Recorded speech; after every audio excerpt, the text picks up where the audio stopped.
Bonjour à tous, dans cette vidéo, je vais vous apprendre à déterminer si vous avez plutôt intérêt à opter pour la déduction forfaitaire de 10% ou à opter pour une déduction aux frais réels. Lorsque vous avez déterminé le montant de vos salaires et assimilés qui vont être imposables, en fait, l'État va vous permettre de déduire un certain montant de ces salaires afin de prendre en compte les frais professionnels que vous avez supportés. En effet, si vous percevez un certain nombre de revenus, en fait, vous avez déjà utilisé une partie de ces revenus pour aller au travail, à savoir pour prendre votre voiture ou pour payer votre abonnement de transport en commun, pour supporter dans certaines professions des frais d'habillement qui imposent une tenue obligatoire, etc., etc.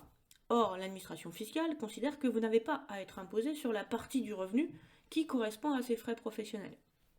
Vous allez donc avoir la possibilité de choisir un mode de déduction qui va être le plus avantageux pour vous, compte tenu de votre situation personnelle. Soit vous aurez la possibilité de déduire 10% de votre salaire imposable et vous ne serez du coup imposé que sur 90% de vos traitements et salaires. Soit on va vous laisser la possibilité, si vous estimez que vous avez supporté des frais réels, donc des frais de transport, des frais d'habillement, des frais de repas qui vont être beaucoup plus importants que 10%, eh bien on vous laissera la possibilité, sous réserve de pouvoir justifier, de déduire les frais réels de vos traitements et salaires.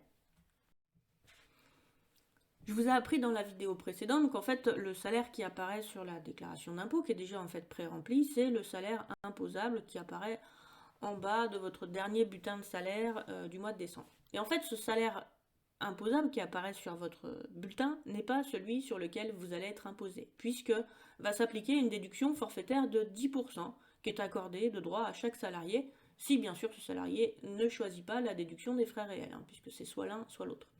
Donc cette déduction va être calculée automatiquement par l'administration fiscale et elle correspond en fait aux frais professionnels que le salarié est censé avoir supportés pour se rendre au travail ou pour exercer sa profession. Donc ça va être les déplacements entre le domicile et le lieu de travail. Donc vous supportez des frais d'essence, vous utilisez votre voiture, vous payez un abonnement peut-être de transport, vous avez des frais de documentation, vous avez parfois des vêtements professionnels. Et bien dans les 10% en fait, ça va tenir compte en fait de tous ces frais que vous supportez et du coup vous ne serez pas imposé sur ces 10%. Cette déduction sera au minimum de 442 euros, qui est une valeur plancher, donc même si vous n'avez pas 10% de votre salaire qui équivalent à 442 euros, bah, on vous laissera quand même la possibilité de déduire 442, et au maximum ça sera de 12 652 euros pour les revenus de 2020. Si le salarié a perçu de la part de son employeur des allocations qui correspondent à des remboursements de frais réels ou des allocations forfaitaires de frais, elles ne seront pas prises en compte dans le calcul du revenu imposable si elles ont bien été utilisées conformément à leur objet. Ces indemnités, en effet, doivent couvrir exactement et strictement les frais qui sont liés à la profession. Donc, par exemple, si vous avez perçu des remboursements de frais d'essence de la part de votre employeur, eh bien vous ne serez pas imposé dessus pour peu que vous avez bien utilisé cette essence à des fins professionnelles. Autrement dit, vous ne partez pas en vacances avec les remboursements de frais d'essence qui sont payés par votre employeur. Ça ne marche pas.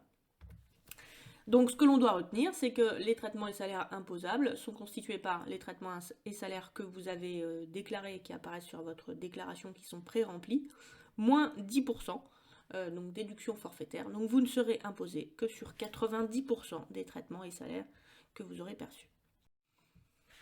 Mais il y a certains salariés en fait qui se disent que 10% de leur traitement et salaire, eh bien en fait ça ne correspond pas vraiment à ce qu'ils ont effectivement supporté.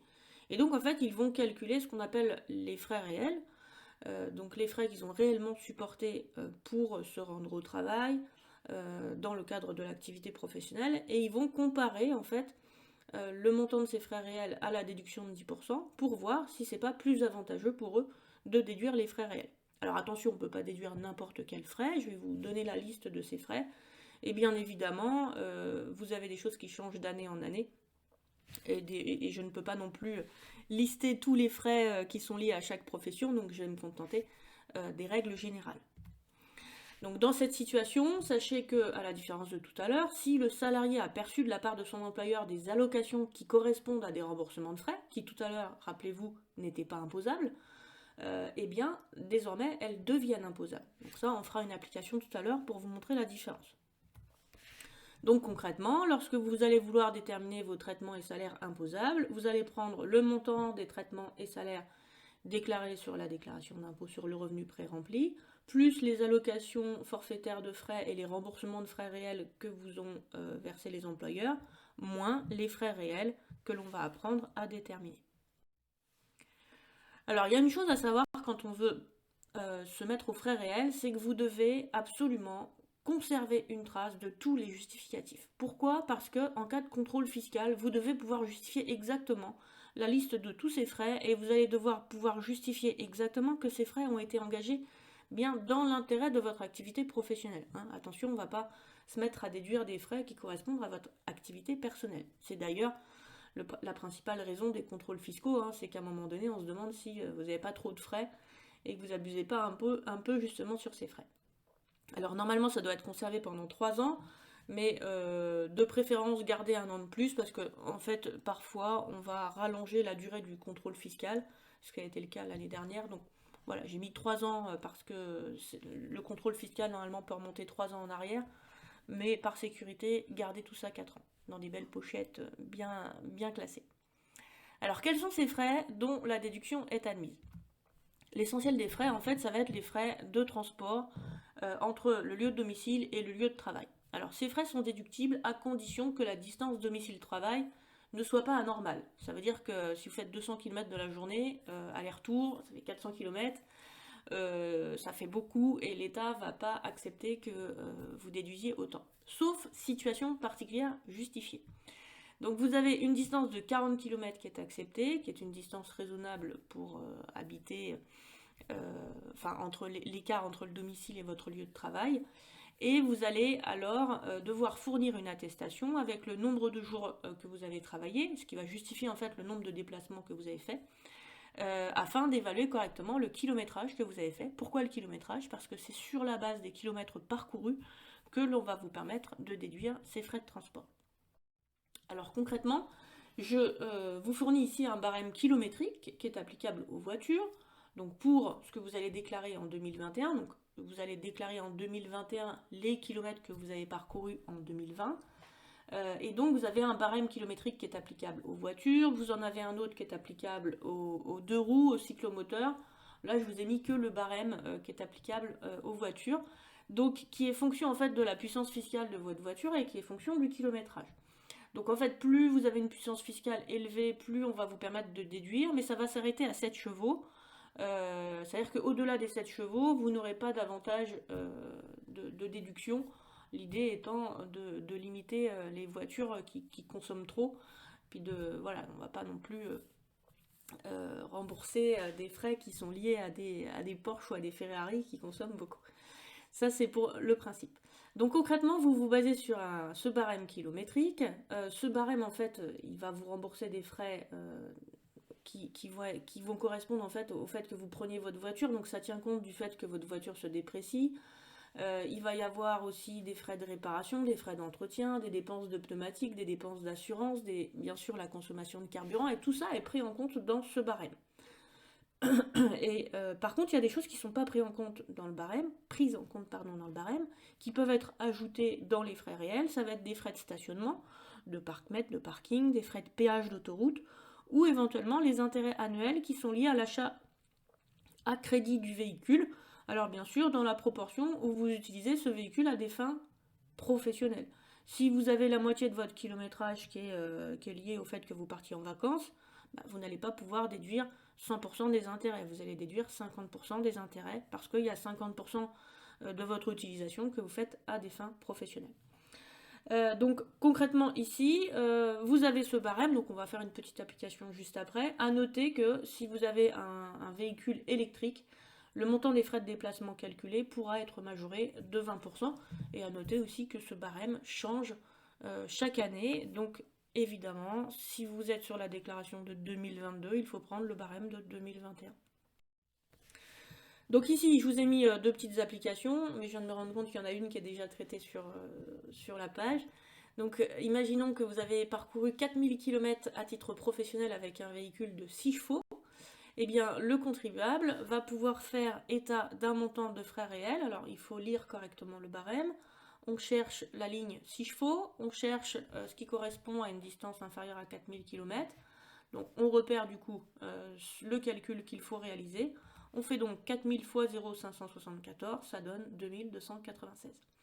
Une deuxième application, pour 22 000 km avec un véhicule de 7 chevaux, vous cherchez la ligne 7 chevaux, vous cherchez la distance, donc ici c'est au-delà de 20 000 km, on fait distance fois 0,405, ça vous permet d'avoir du coup des frais réels de 8 910 euros. Vous voyez quelqu'un qui roule beaucoup, en fait, qui a beaucoup de trajets domicile-employeur, eh bien tout de suite peut avoir des frais réels importants et du coup ça peut devenir intéressant pour lui de passer aux frais réels. Autre frais réel que vous pouvez déduire, il s'agit des frais de nourriture. Alors attention, il s'agit uniquement des frais de repas qui sont pris sur le lieu de travail si le salarié ne peut pas retourner à son domicile. Donc ces frais sont diminués de la valeur d'un repas pris à la maison, cette valeur étant de 4,90 € par repas pour 2020. Donc ça veut dire que si vous allez vous chercher un kebab, parce que vous n'avez pas de cantine, pourquoi pas, hein, eh bien vous allez prendre un kebab qui vaut 8 euros, eh bien vous allez pouvoir déduire 8 moins 4,90. Parce qu'en fait, si vous aviez pris votre repas chez vous, ça vous aurait coûté à peu près 4,90. En tout cas, c'est comme ça qu'est évalué le forfait repas. Donc vous pourrez déduire uniquement le surplus. Alors attention, évidemment, pour ne pas éviter les frais excessifs, on ne peut pas aller dans des restaurants 3 étoiles et déduire le surplus, hein. Vous avez un maximum de 19 euros par repas, donc au maximum vous pourrez déduire 19 moins 4,90 au niveau de vos repas. Alors il y a des règles particulières concernant les titres restaurants, concernant le fait qu'il existe ou pas une cantine sur le lieu de travail, que je ne vais pas évoquer dans ce diaporama, mais on peut se référer bien sûr à la réglementation fiscale qui est disponible sur impôts.gouv.fr.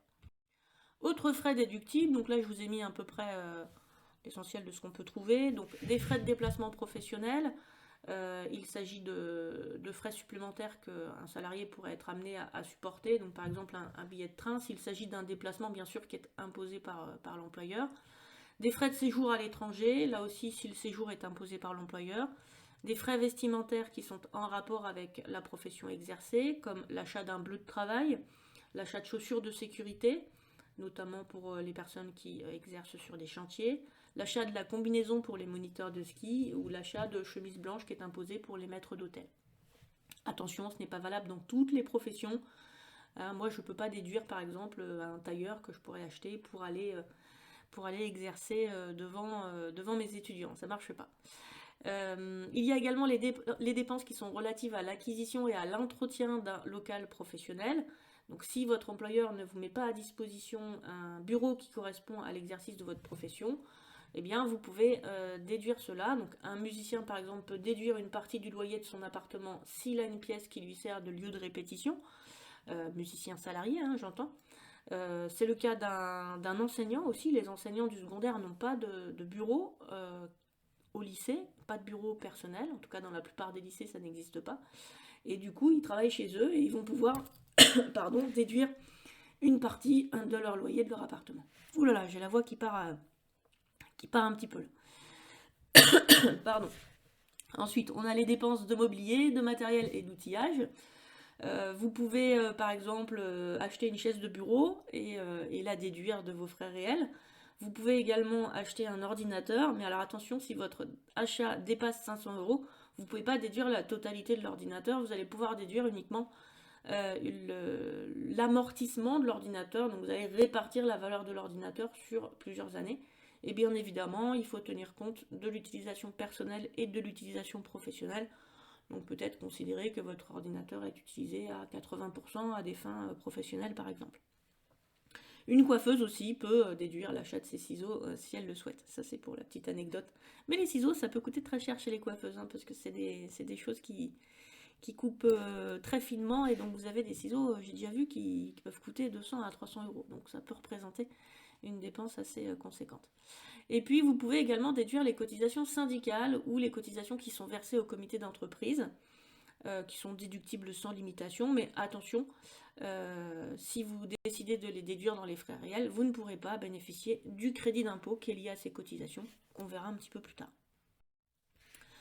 Si vous constatez que le total de vos frais réels est supérieur à la déduction de 10% forfaitaire, bien dans ce cas-là, il faut déclarer les frais réels. Et vous reportez du coup les frais réels sur une ligne spécifique dans votre déclaration. Mais voyez bien, hein, c'est marqué « Joignez la liste détaillée sur papier libre ». Donc il faut fournir cette liste parce qu'elle peut être soumise à un contrôle fiscal. Je pense qu'il est temps de faire un petit exemple pour voir comment est-ce qu'on compare une déduction de 10% et une déduction aux frais réels. Je vais commencer par un exemple simple. Dans cet exemple, un contribuable se pose la question de savoir s'il doit opter ou pas pour les frais réels, ou si la déduction de forfaitaire de 10% est plus intéressante pour lui. Donc il s'agit ici d'un steward qui a perçu au cours de l'année 2020 un salaire net de 25 000 euros et une allocation pour frais de 9 400 euros de la part de son employeur. À titre professionnel, il a dépensé 11 300 euros de frais pour l'année, hein, ce qu'il a calculé, avec ses frais de transport, domicile-travail, ses frais de repas, etc. etc. Donc l'idée c'est d'indiquer quels sont les choix possibles en matière de déduction de frais professionnels et de déterminer le montant des salaires imposables dans chacune des hypothèses.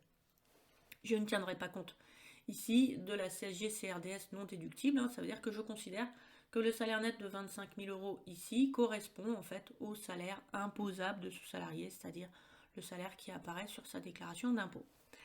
Donc on va en fait considérer deux hypothèses. La première hypothèse c'est la déduction forfaitaire de 10% et la deuxième hypothèse c'est la déduction des frais réels. Dans la première hypothèse, je me base sur le salaire net qui a été calculé pour ce steward pour l'année 2020, qui est de 25 000 euros. Salaire net qui correspond au salaire brut, moins les cotisations salariales.